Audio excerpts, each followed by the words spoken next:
Hi everybody, it's Janice, and I'm back because I modified this card, this back to school card that I made. Just FYI, I have some cats in the room with me, and so you will see them entering and exiting because they're wondering who I'm talking to. So what I did with the card was I felt like it needed more color.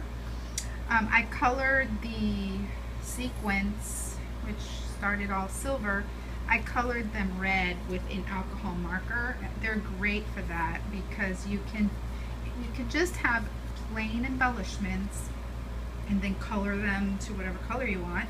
We carry the ShinHan alcohol markers. We have 25 colors in our catalog, and they are very reasonably priced. I own about 25 of the Copic originals, and so with the bullet tip or the thin point, I colored 3 of them, okay, in a triangle, visual triangle.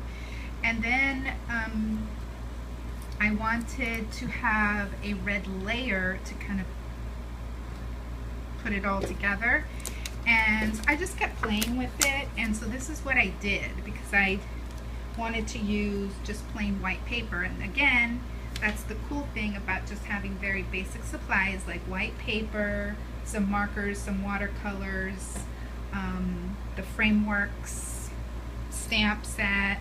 All of those are very basic supplies that you can take and customize to your own liking.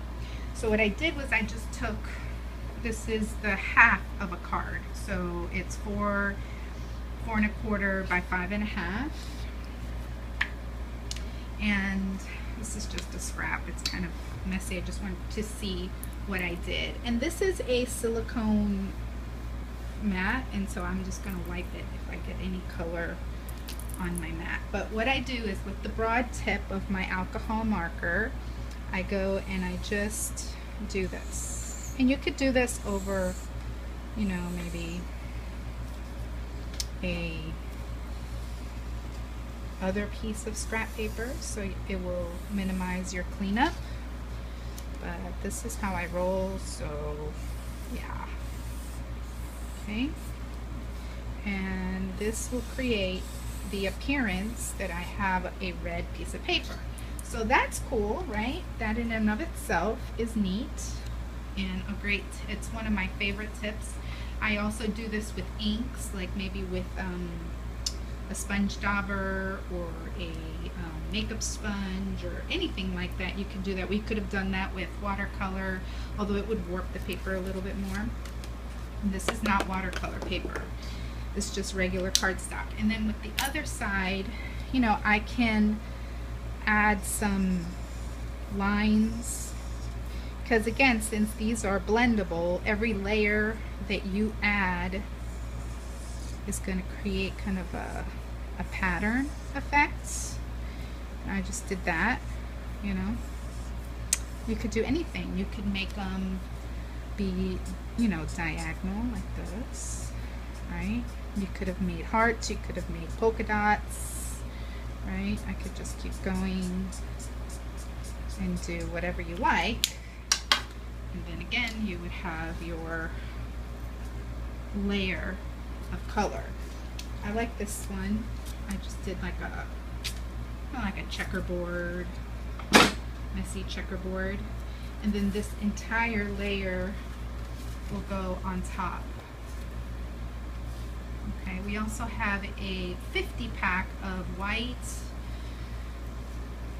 cards and envelopes that you can purchase. It's 50 of them for something like $14.95. And then that way you have your cards all made up, ready to go, if you choose to do that. Okay, so that's it. So I hope that that was inspiring. It's just another way that you can do the same card, and that's what I'm trying to show you, is that you don't have to make something new. You can take what you did and just change it up a little bit, and that tends to be my thing, is like I just kind of just keep modifying things and then come up with other ideas. And then I just want to show you, I've got a baby wipe, and on my silicone craft mat it just comes right off. So there you go. Thanks for watching. Bye.